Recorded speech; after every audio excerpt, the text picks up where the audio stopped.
everybody. Welcome back to another episode of Rehash, a Web3 podcast. I'm your host, Diana Chen, and today we're speaking with Dr. Nick Almond, CEO of Factory Labs and DAO extraordinaire. Dr. Nick has his PhD in physics and starts off the conversation by sharing a bit about how he went from physics to crypto to DAOs and how he still uses some of the mindset he developed from his past training in physics to build in the DAO space today. He recently published a post in the ZK Nation forum about cybernetic governance frameworks in DAOs, and we spent a good chunk of this episode diving into what that is and how it fits into what we're hoping to accomplish with DAOs more broadly. The latter part of our conversation ended up turning a bit dark when we got to some questions from our community about privacy and surveillance, and a past Rehash guest, Disruption Joe, wanted to hear Dr. Nick's thoughts on WorldCoin, which is now called World. If you want to take part in some of the spicy discourse that we started on this episode, please join our Telegram group at t.me/rehashweb3, and I'd love to hear your thoughts on the episode there. Dr. Nick was nominated by Fifth World Zach and voted onto the podcast by Fifth World Zach, Disruption Joe, Spencer Graham, Irina Marinescu, and myself, Diana Chen. So without further ado, here is my conversation with Dr. Nick. Dr. Nick, thank you so much for joining Rehash. I'm so excited to have you here and to have the opportunity to speak with you.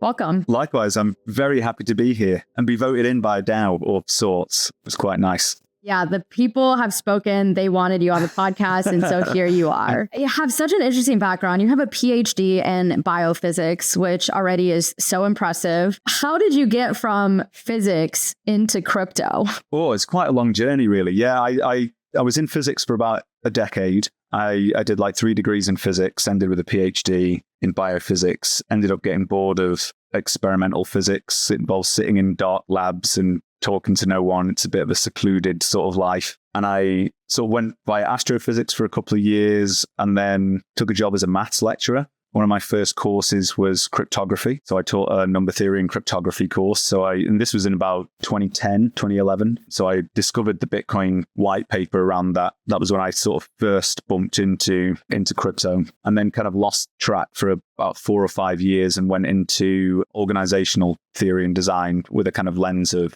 learning theory and how people learn at scale. And so I built a decentralized organization inside an institution. And then the DAO happened. And I thought, right, this is how we can take like decentralized organizations onto the internet. And I've just been down the rabbit hole since, full time for about 4 years now. Okay, that makes a lot more sense. So that's how you got into DAOs. We're going to dive into more of your take on that, including cybernetic governance frameworks, which is like sort of the latest thing that you've written about, and that I have no idea what any of that means. So I can't wait to dive into that with you. But just real quick, going back to the physics thing, like how do you think physics and crypto intersect? I think they're going to do more with DeSci as a thing. I think largely the kind of STEM fields, there's only a handful of academics in crypto, really. The sort of philosophical approach is it crosses over in the kind of experimental design.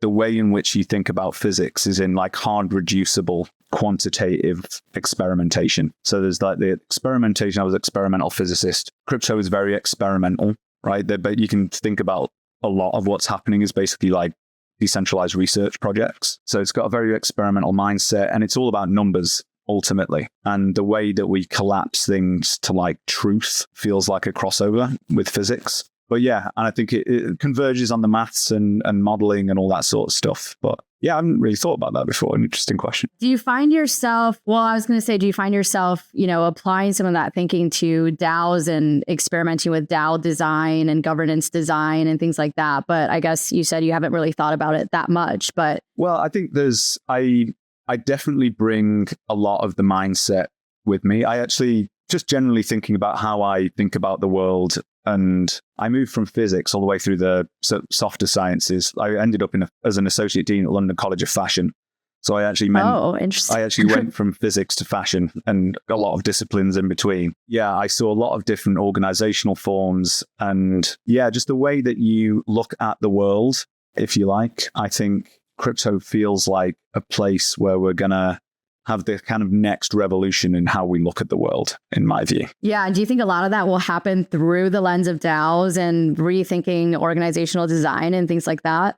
I do. I think I see DAOs as the way you can plug humans into blockchains. So, it's starting at Bitcoin. That's literally just a ledger of who's owed what. Very secure, transactive blockchain. Then with Ethereum, you get this ability to, program that money. And then DAOs allow you to essentially allow humans to control what's going on. And that opens up a whole world of like what I call what others call socio-technical systems too, which is like this kind of merger of humans and code. Now, with how you're thinking about DAOs, I guess a good place to start, and this is a question that Fifth World Zach had for you and his nomination is, what do you think, like, how would you describe the actual current state of DAOs today? Be honest. Oh, a mess. A big mess.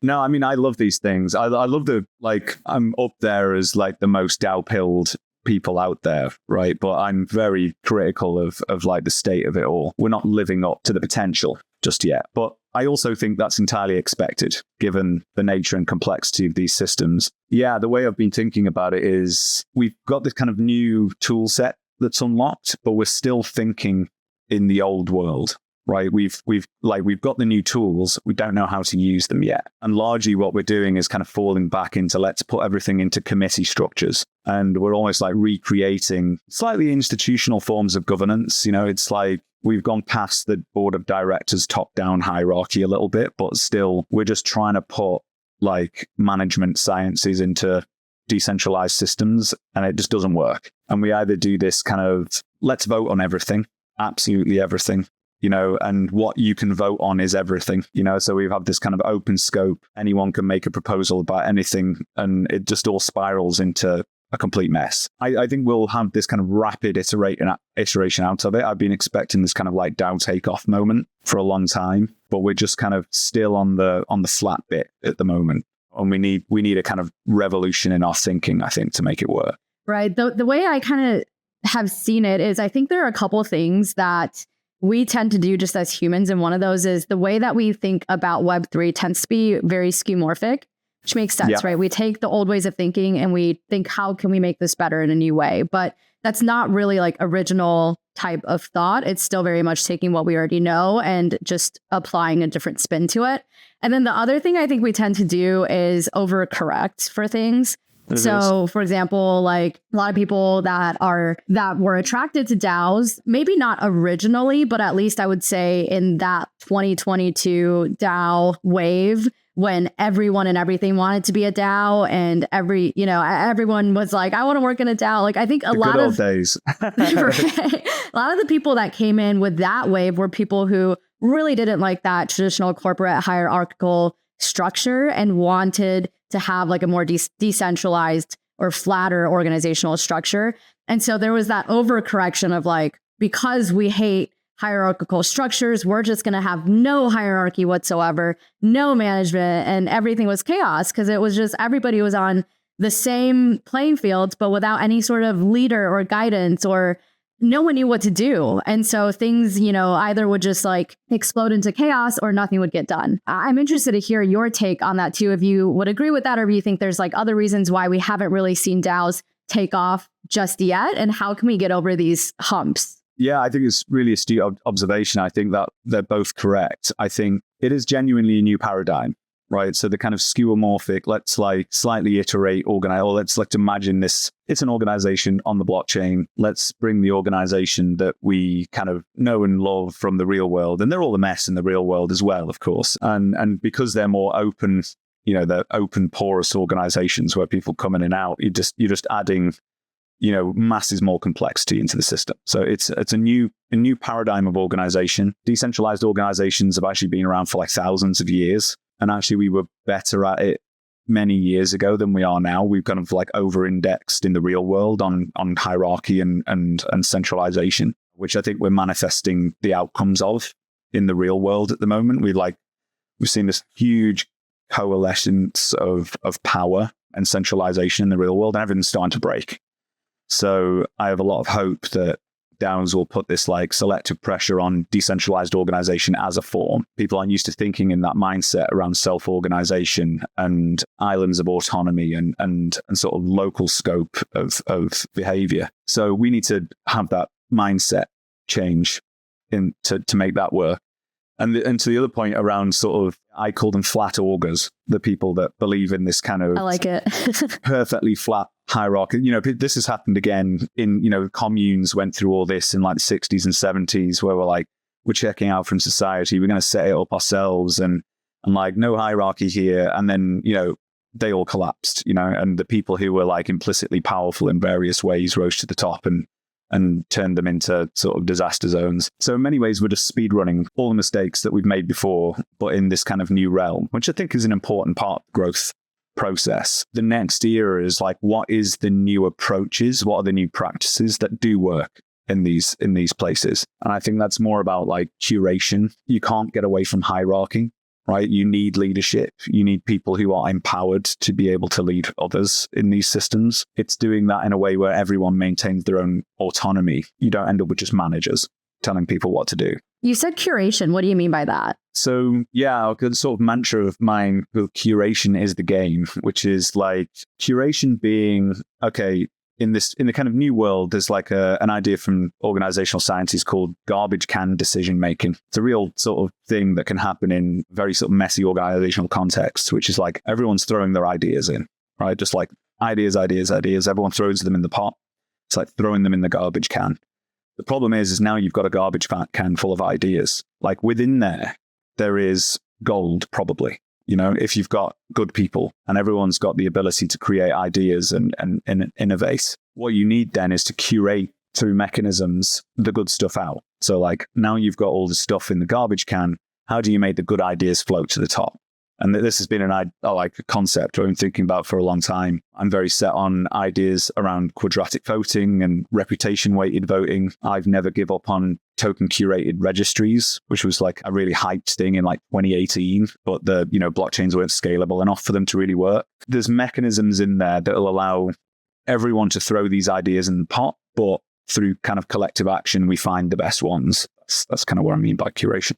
Yeah. And have you thought about solutions to that? Like, how can we actually curate effectively? Yeah, I've been developing tools along this line for quite a while. I developed a version of quadratic voting I call semantic ballot voting, which is basically, it's a kind of token curated registry where you create lists of any semantic tag meaning, and then everyone has a kind of identity and can vote with a budget of voting power to sort them by their preference. And then you aggregate everyone's preference and you get a kind of global preference. And now I'm looking at integrated this with LLMs and collecting natural language relating to these bits of meaning. So you end up with like lists of hashtags weighted by everyone's preference.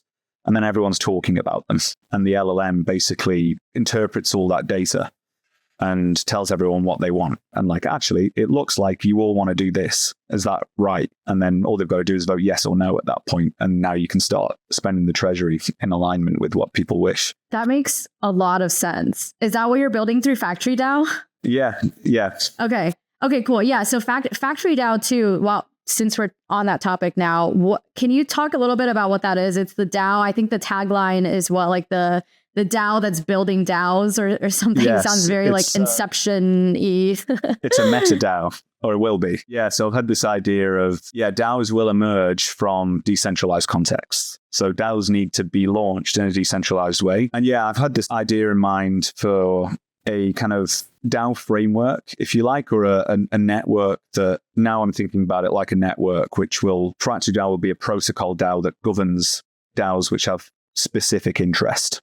So you can imagine a network with like a swarm of agents, each of which have a DAO. Where FactoryDAO came from was basically us trying to build in a decentralized context and ending up with lots of tools that do different bits, like modular primitives. So the DAO world was stuck in this very monolithic idea of DAOs that was basically, let's all put our money in a pot and decide how to spend it. And it was all in a kind of single smart contract, and it was very rigid. And really, in where we're going in the decentralized world is uncharted land.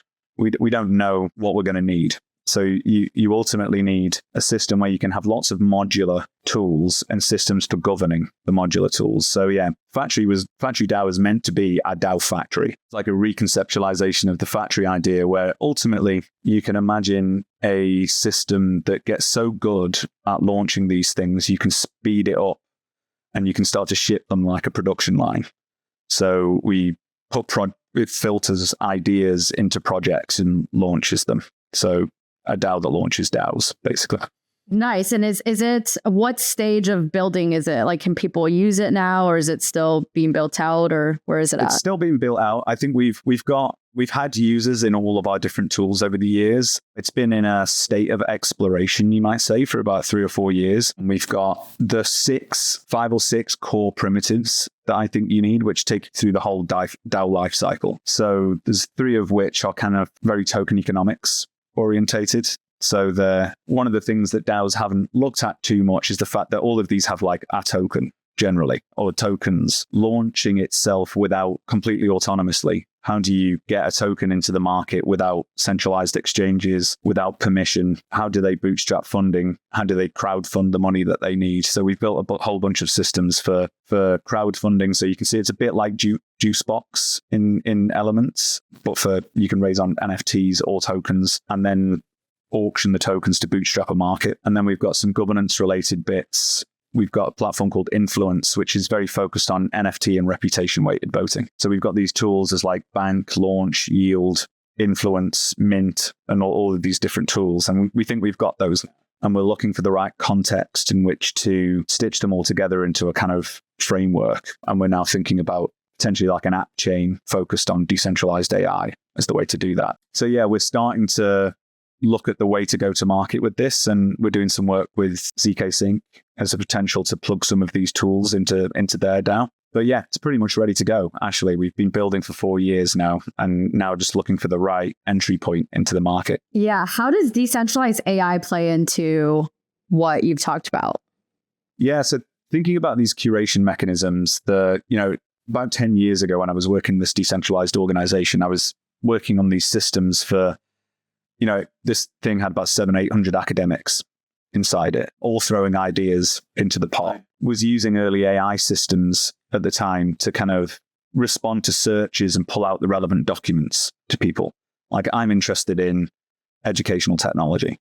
So it pulls out all the relevant documents that people had put in. But it was really difficult and slow and expensive. But in the last 2 years, we've had this, like the cost of an AI has plummeted harder than, like, it's more deflationary than any technology that's ever existed. So it's just got feasible to really massively scale AI systems. And so, yeah, it comes into it in the sense that DAOs have never really found their like killer use case yet. I think there's one emerging around the governance of L2s, like protocol DAOs and governing DeFi projects.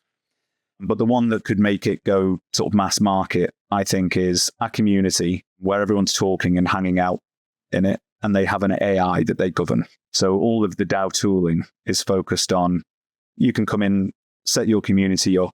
It's a DAO. You don't even need to know what a DAO is. You just hang around in this group and you vote on governing this AI and feeding it data and curating it, and then potentially launching tokens to monetize it. And now you've got a DAO.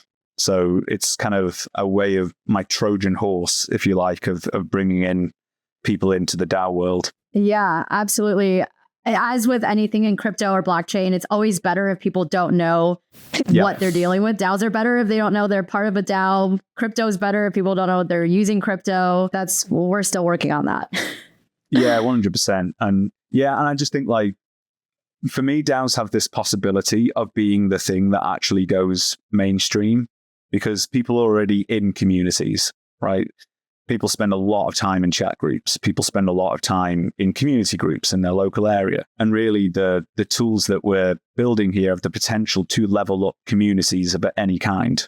If we can just make it all usable enough, we can give communities essentially a bank account that's no one could take away from them. If we give them tools for, making decisions together and an AI that helps them make sense of what they all want, then this could be the thing that actually could get real normal everyday people into crypto.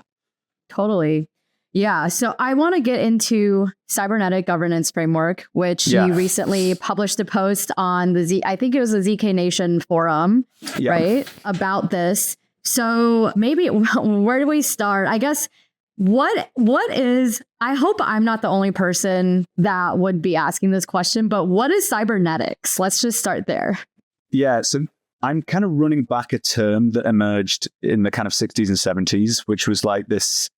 Again, it was kind of DAOs before DAOs, if you like. It was an idea that you could take a sort of mechanical look at the way we organize, and we'd find this kind of new hyper-efficient way of organizing by like sharing information properly and integrating feedback loops into everything. So it ended up blooming into this weird discipline, which involved like control theory and like information theory and complexity science and all of these different things. And then it got really unwieldy. Like, and governments were like looking at like bringing these ideas together, but really it's about building like regulation into things. And by regulation, I mean things that like self-regulate. So you build these feedback loops into your organization so it evolves and learns based on the context in which it's happened. And a bunch of people like Stafford Beer built these kind of like frameworks that a lot of people use. But it kind of died. It didn't live up to it. A bit like DAOs could do if we don't do it properly, right? It was like an idea that kind of died on the vine, kind of got neglected. The idea was we could end up with hyper-efficient organizations that respond almost organically to context. So what I'm trying to do is kind of push, I'm kind of running with how that DAO is set up. So Rafa the Builder, who's the head of governance over at ZK Sync, he brought this new idea called token programs, which is instead of coming to the DAO and saying, give me some money, I'm going to go build something with it, or give me some money and I'm going to go run some events or something. You have to bring a smart contract. You have to bring a mechanism to the DAO, and that mechanism will be more permissionless and trustless. And this is largely where my sort of head has been with FactoryDAO for a long time. You know, the way into this new era of DAOs is that you stop it all spiraling into subcommittees and just trusting people not to misspend money by using the affordances of the technology, using smart contracts. I came there with a framework of like, how do you manage a kind of suite of smart contracts that plug into the DAO treasury and flow tokens to people for various things?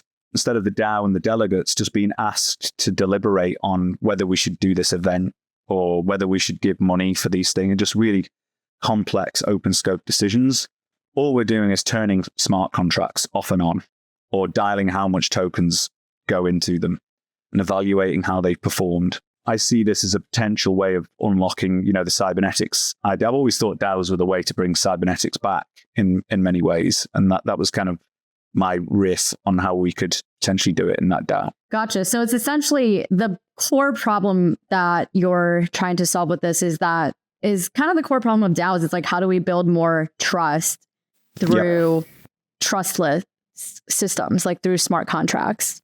Exactly. Right? Yeah. Yeah. So with the cybernetic governance framework that you proposed, can you give some examples of like real life applications of like if a DAO were to implement this framework, what that would look like? Yeah. So there's a kind of live thing going on at the moment. So one of the first token programs there is to kind of bootstrap the liquidity and ZK Sync. So they've got this thing called the Ignite proposal, which is a classic kind of like liquidity mining sort of system. So one of the ways that you conceptualize it, and that's starting with, a group of people who make periodic decisions to decide where the tokens go to. Yeah, what I'm trying to push for is that we replace that group of people with smart contracts, right? So classic example would be, we have this kind of routing contract, which could have decision-making inputs.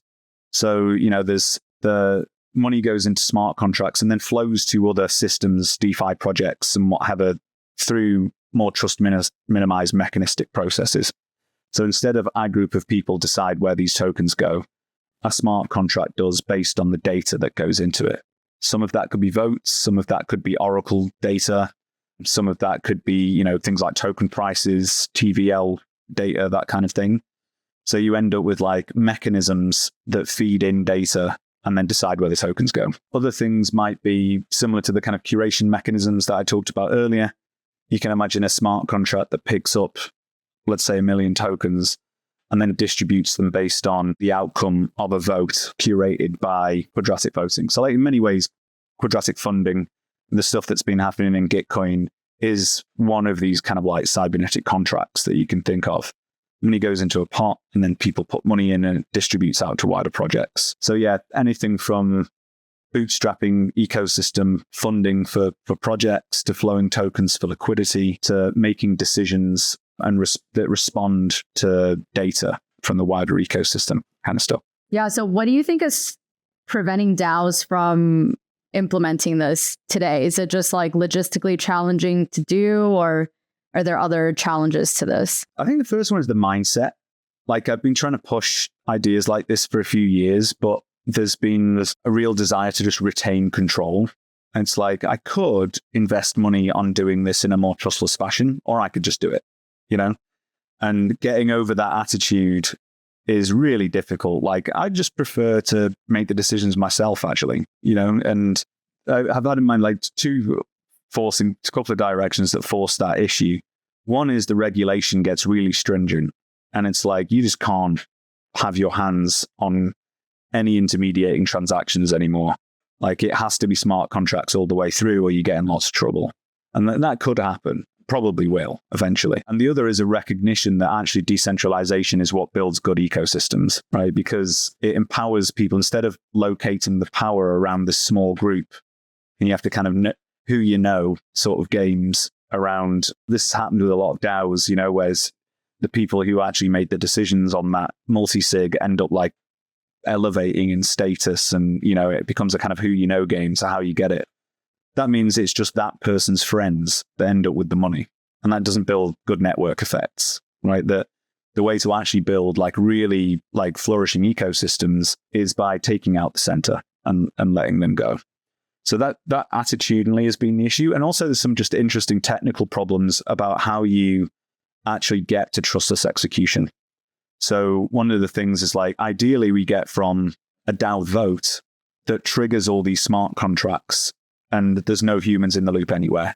You know, it's like a transaction flows through a set of contracts and triggers things, and we've just fully automated the pipeline. And it's just an interesting technical problem that we've not quite cracked yet, but it's doable. We're pretty close to it now. And I think we could see really complex decision-making systems be fully trustless in the next few years. Yeah, I think with regards to that first point about the mindset and people being resistant to actual full decentralization, I think it is scary to fully decentralize because, as we all know, there are bad actors out there. And unless you have a super, super robust system, that can be exploited by people who, you know, are skilled at doing so. And like, even we had a question in the chat, or somebody, DeWoofy in the chat was saying, does this mean I can bribe an AI to vote a certain way? Yes. Yes, like, right. Yeah, no, yeah. So I mean, no, yeah, literally. I mean, like, these things end up at crypto-economic games at the end of the day. I mean, we're seeing this in like literally the election that's going on now.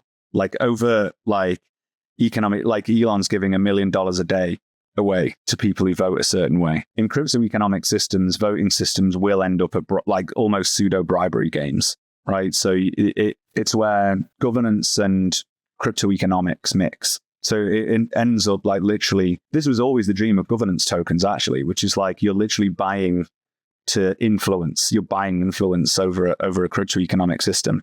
So I actually do have in mind crypto-economic mechanisms for like changing the personality of an AI. So like, I want it to behave more like this, so I'm going to pay to make that happen. It's definitely actually one of the outcomes for doing it. Yeah. But yeah, that's kind of scary, right? Yeah. It is. Well, it's actually could be, it's better than Sam Altman decides how they behave and like controls the truth, right? It's right. Like, I'd far prefer an open crypto-economic system deciding the governance of the way an AI behaves than a board of directors, which but has Sam Altman. If Sam Altman has all the money, then it would still be Sam Altman deciding how. Like, that, yeah, absolutely. And there's limits on these things, but at least they're open mechanisms, right? Right. And which kind of goes back to what you were initially saying is like, yeah, the reason why people don't, you know, just go, okay, then let's decentralize is because that's the way you can get like catastrophic failure modes, right? Which is like, okay, we've we've decentralized and oops, it's completely broken.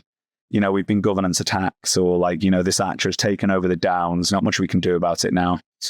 And, there's good reason to not rush into these things, right? There's good reason not to like open up your entire mechanism, your entire treasury to like untested mechanisms. That would be crazy. So the angle I'm using in that post is like progressive automation, right? It's like progressive decentralization got kind of used to, we'll start centralized and we'll decentralize later, and then no one ever does. But a way into it is just like incrementally automating all the paths that you're happy with. But yeah, every game will be gamed is like one of the things that I think about a lot. And the way around this is that you have these evolutionary mechanisms. So one of the ways I've sort of represented that there is like, okay, we try all these different mechanisms. We run them for a period of time. We evaluate it at the end of that. And if it was good, we'll just roll it again. We're always expecting these things to break and be gamed. Even if it doesn't happen the first time, it might happen the second time. But if it does, we'll just switch it off and put another one on. And instead of the whole thing being all in on one mechanism, it's actually a whole pluralistic set of mechanisms, and we're all evaluating them all the time and iterating them based on whether they worked or not. Is there a way to design a governance framework where it's not just the people with the most money, the whales, have the most governance power? Is there a way to design it so that you cannot buy your governance power? This is what I've been probably most focused on for the last 3 or 4 years, exactly that question. I think one of the major things that has held DAOs back is that you have to be a whale, basically, to even make it worthwhile voting. Right, there's quite a lot of these systems have like Compound has 180,000 holders and 12 people vote, and there's simply no point. It systemically disempowers the whole, most of the participants.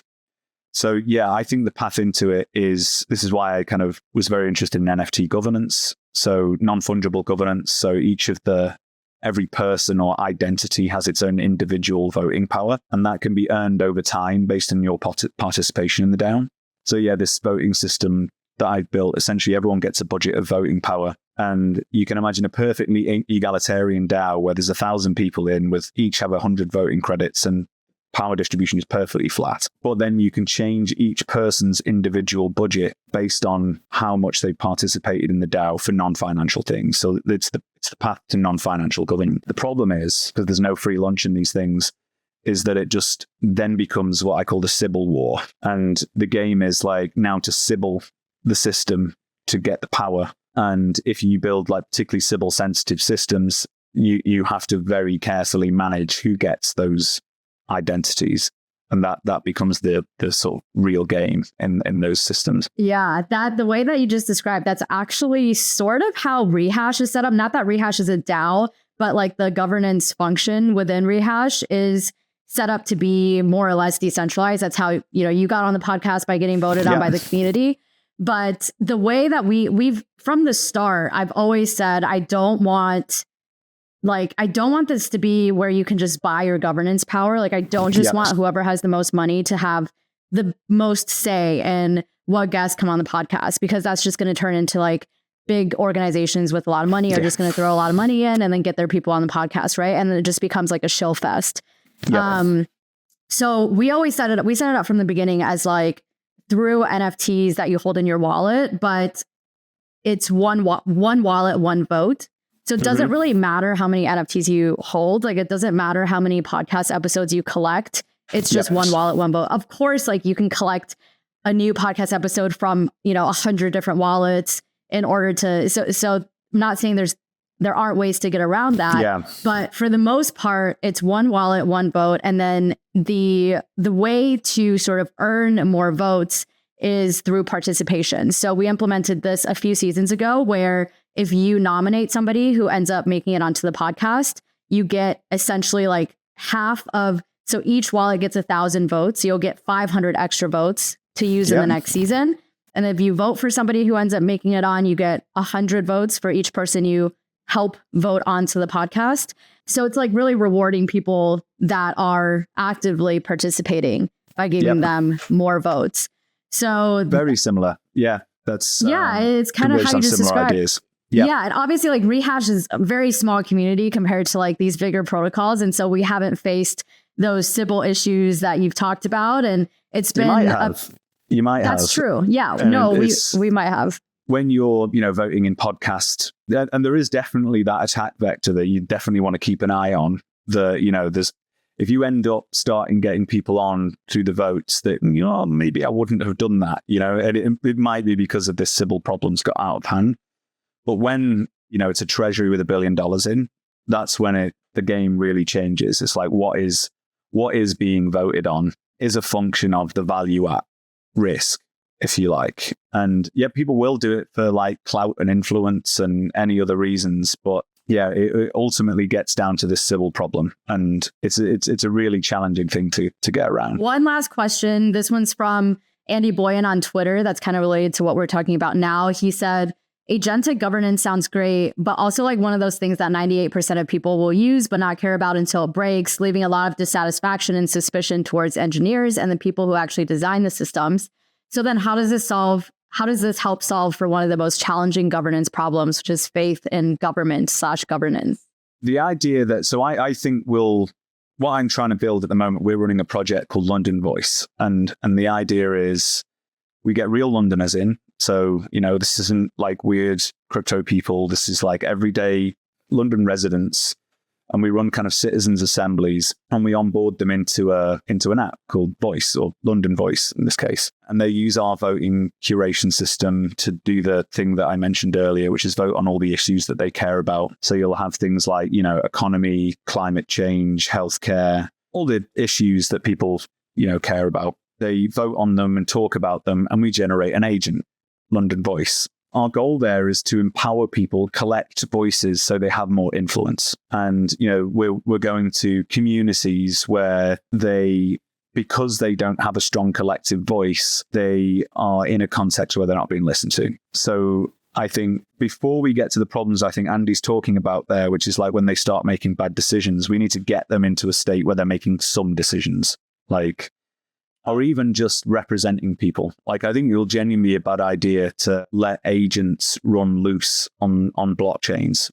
I can see a path to AI agents being fully autonomous, going and doing mad things and having a treasury and being able to buy their own compute from decentralized compute things.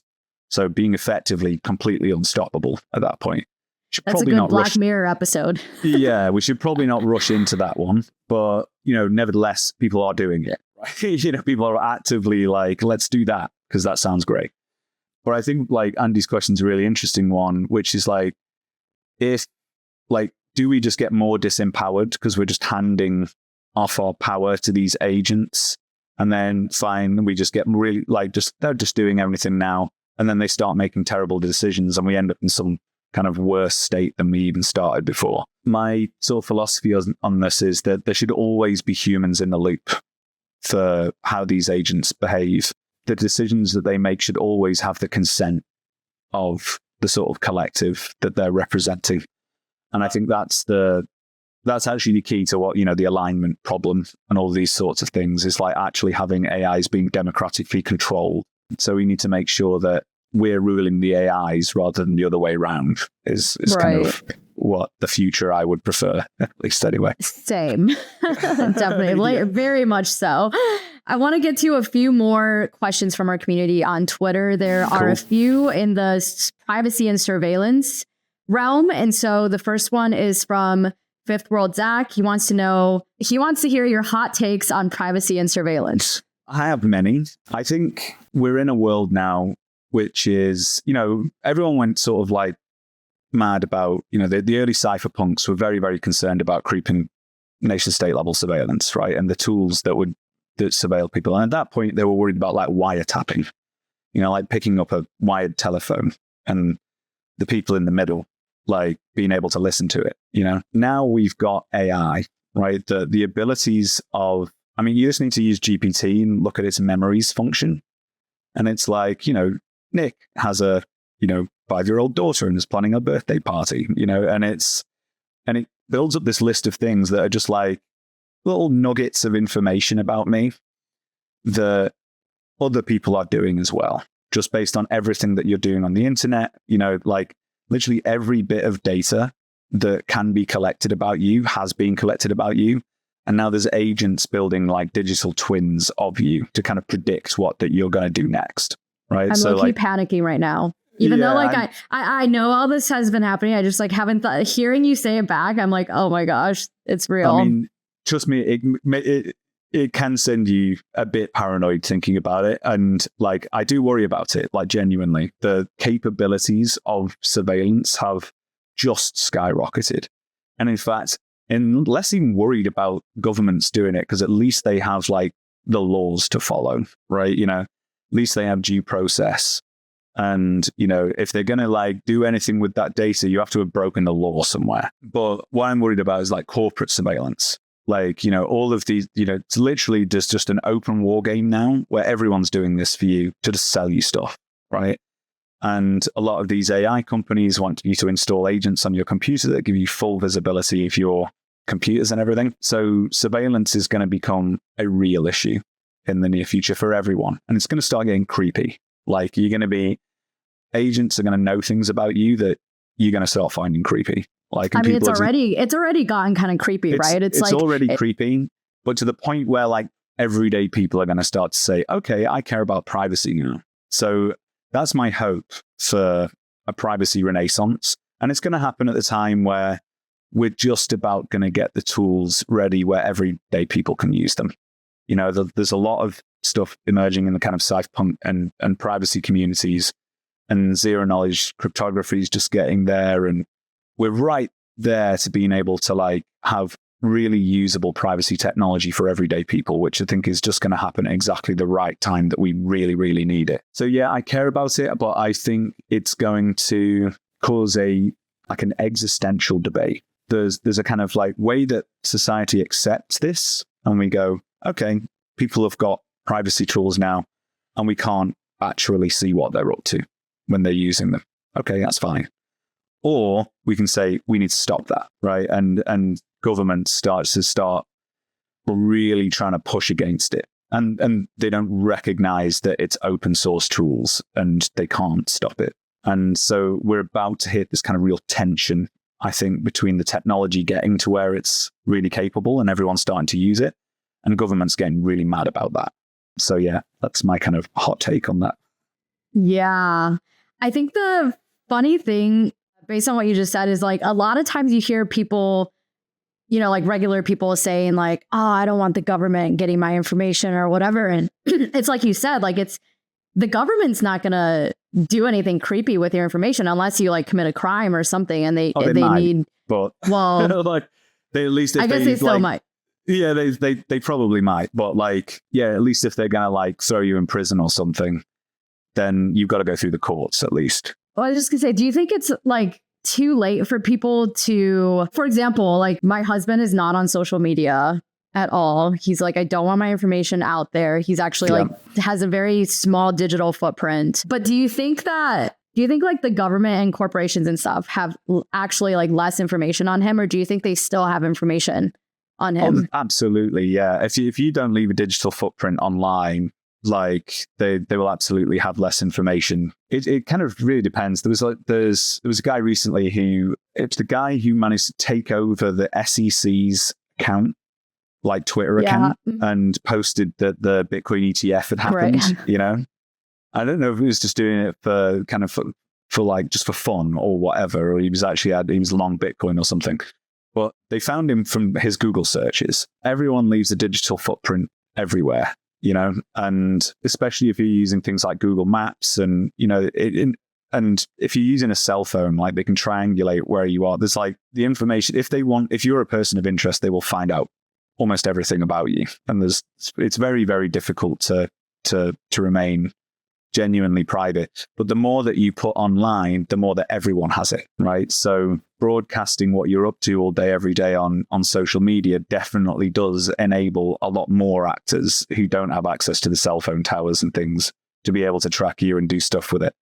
So nation states, if they want to know about you, they'll know about you. There's nothing you can do about that. If you put it online, then, brands know about you, and all marketing agencies and data resellers and all of these people who are just like trying to like spam you with stuff. And at least that's just a quality of life improvement if you don't give them that. Yeah. Okay, another question we have is from Disruption Joe. He wants to know, what are your thoughts on WorldCoin? Oh, thanks, Joe. I hate WorldCoin so much. It's unbelievable. I think it's the worst idea ever done in crypto. And like, that is saying something. It's worse than all the Ponzi's. It's worse than FTX. It's worse than everything. It's an attack on global identity. Going to get worked up if I really go down this. But like, I am deeply suspicious of it. I don't think it is what it's portrayed to be. You know, and for one, it's not a solution to Sybil. I've been researching Sybil resistance for many years, longer than Sam. And the idea of collapsing your identity to your eyeballs does not fix the problem. It incentivizes the creation of eyeball farms, which there is, right? You know, there's people being farmed for their eyeballs. And until recently, you know, they were just like, look, here's $30, go and scan your eyeballs and give me your, you know, take this phone, go and sign up, give me the phone back. Nice and easy. But now they've added these liveness checks into it, in which case you actually need to have those people captive in order to do it, right?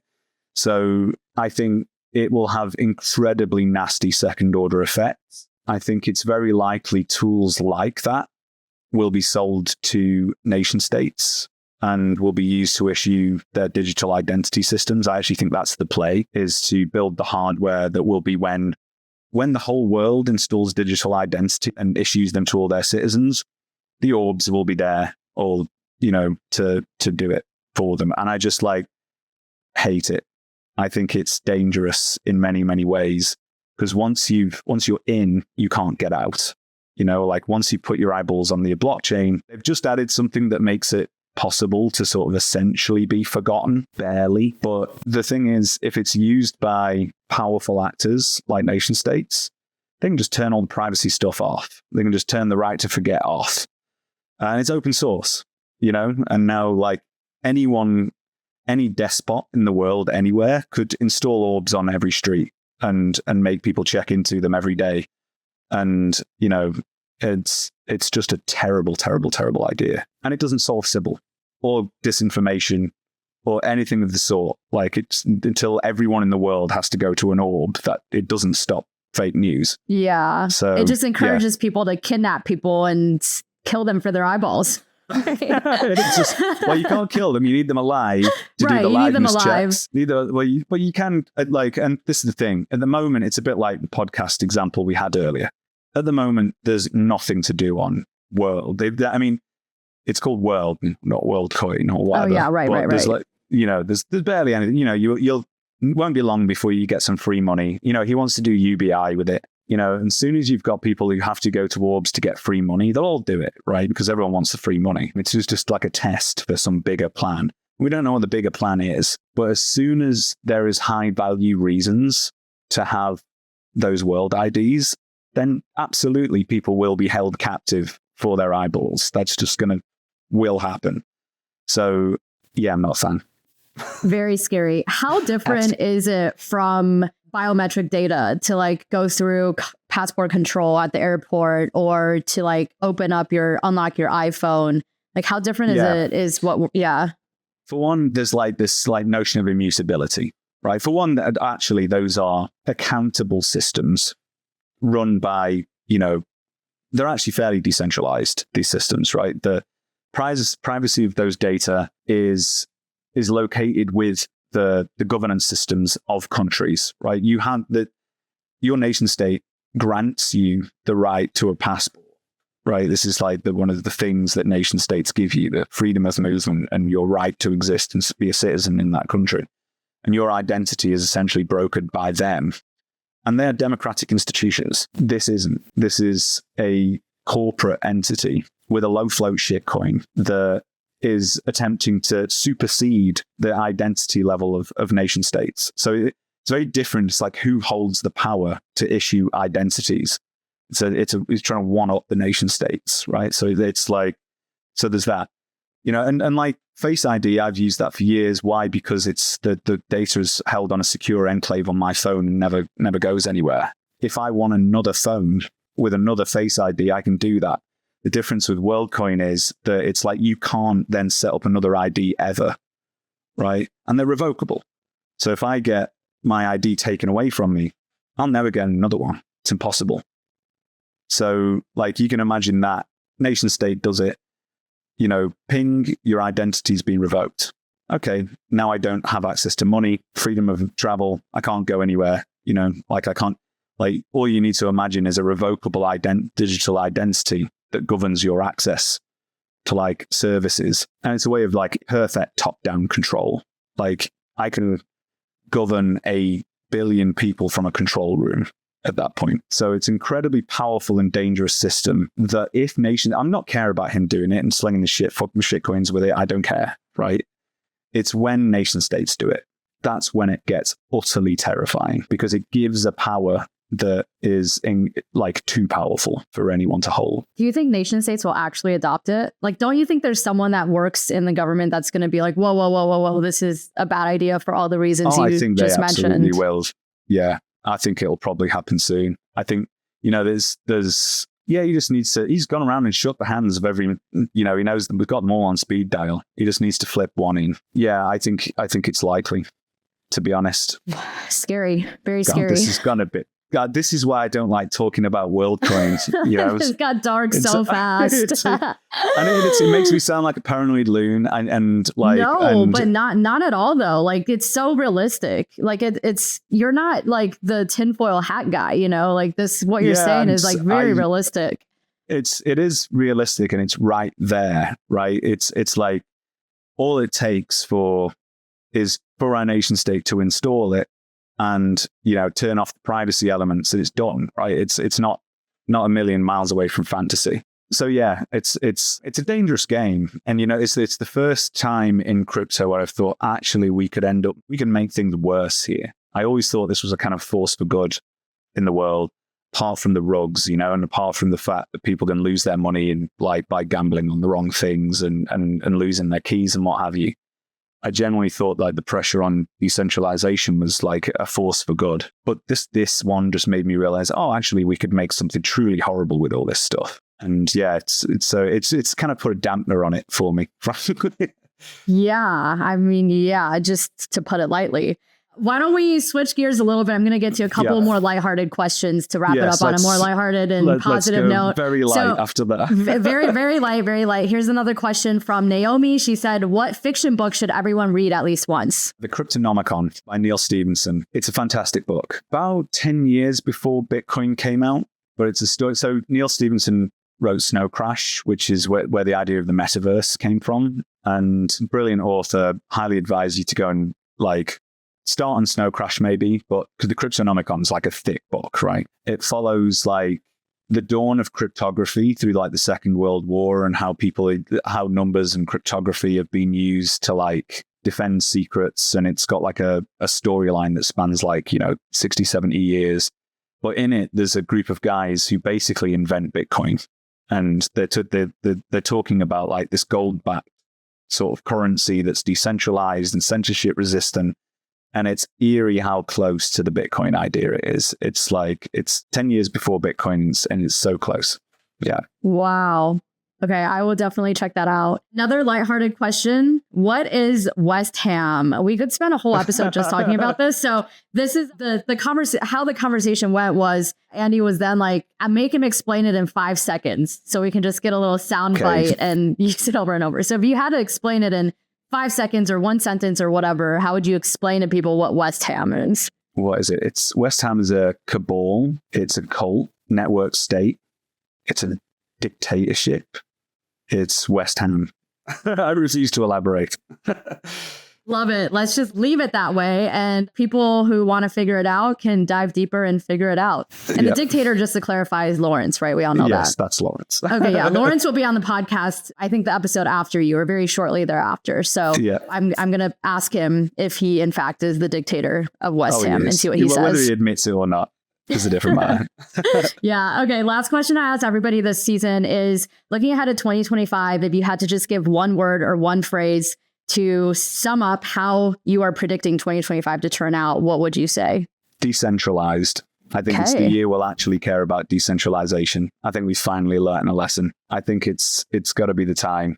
Like, if we don't do it now, then we'll just descend into being the place where everyone just gambles on nonsense meme coins, and we'll stay there. But if we actually realize that being actually decentralized and permissionless, that's going to unlock DAOs, right? It's instead of just pretending we've got these decentralized systems, we actually build them.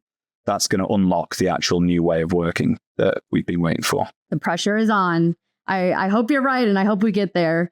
Well, thank you so much, Nick, for taking the time. Where can people find you if they want to follow you personally, and how can people go check out FactoryDAO and the other things that you're working on? So yeah, I'm Dr. Nick A on X, Dr. Nick on Farcaster. I'm going to make an entrance over there soon. FactoryDAO.org for FactoryDAO and FactoryLabs.org for the company related to us. Perfect. We'll include all of those in the show notes to make it easy for people to click through. Thanks so much again for taking the time and for putting up with my scheduling issues. Thank you, listeners, for tuning in, and we'll be back again next Thursday with another episode of Rehash. Thanks so much.